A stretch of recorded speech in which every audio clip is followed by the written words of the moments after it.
النهاردة عاملة معاكِ حاجة مصرية أصيلة، رز معمّر حلو بالسُكّر، ريحة السُكّر والفانيليا بتعطّر المطبخ، من الحاجات اللي بتدفّي القلب قبل المعدة، بس هو بيتاكل ساقع عادي، يالّا بينا نشوف. أول حاجة إحنا بننقع الرز في المَيّة لمدة تقريبًا ساعة عشان يطرى شوية،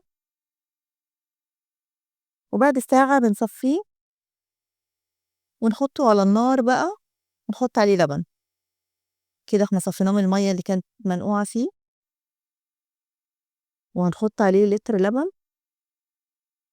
الرز ده نُص كيلو، نُص كيلو رز حطينا عليه لتر لبن. اللتر كله حطيناه وهنبدأ بقى إن إحنا نقلِّب وننزّل الرز اللي طالع ده.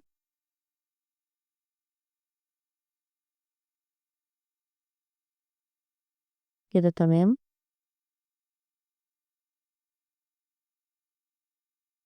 نقلِّبه كويس. السُكّر بقى اللي إحنا هنحطه دي حاجة نسبية، يعني مش حاجة ثابتة، كل واحد على حسب ما بيحب ياكل الحاجة الحلوة سُكّرها عامل إيه.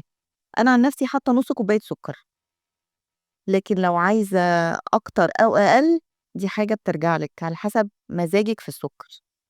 إحنا الأول قلِّبناه كويس، يتشرّب شوية من اللبن مش كتير، وبعد كده حطينا عليه نُص كوباية السُكّر اللي هي هتتغيّر على حسب مزاجِك، ونقلّبه برضه التقليبة بالشكل ده، عشان السُكّر كلّه يتوزّع في الرز واللبن، وبعد كده هنحط 2 فانيليا عشان الريحة طبعًا تبقى حلوة، في ريحة حاجة حلوة مسكّرة، ريحة الحلويات عمومًا الفانيليا يعني، وهنحط عليه ربع كيلو دي نُص كيلو كريمة لباني، هنحط نُصّها اللي هو ربع كيلو، لو ما فيش كريمة لباني عادي ممكن وِش اللبن عادي.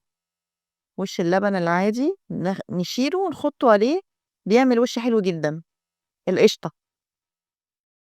كده إحنا حطيناها وهندخّله الفرن على 200 درجة عشان بقى يستوي، هو تقريبًا كده نُص مستوي، هيكمّل سِوَا في الفرن وهياخد وش قمر. ندخّله بقى الفرن، طريقته سهلة أوي وما فيهاش حاجات كتير. ده بعد ما طلع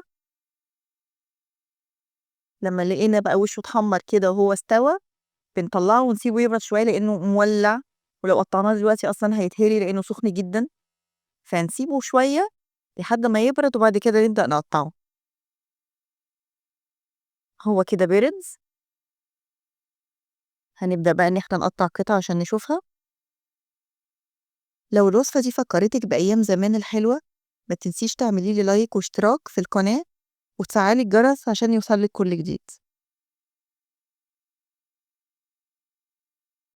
نقطّعه بقى بالراحة لإن هو برضه طري أوي لإن مليان كريمة ولبن juicy جدًا، فبالراحة كده وإحنا بنقطّعه عشان ما يتهريش.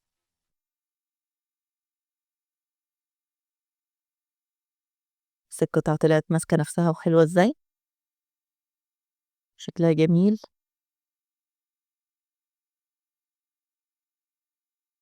ده بقى وِش اللبن أو الكريمة اللباني هو اللي بيعمل الوِش الجميل أوي ده. بكده يبقى عندنا رز معمّر حلو، طعمه بيفكّرنا بأيام زمان. أنا كنت باكله زمان من إيد جدتي، كانت بتعمله في الفرن البلدي اللي بالقش ده. جرّبيه وأنتِ قاعدة كده مع العيلة وهتلاقي الكل مبسوط. بألف هنا.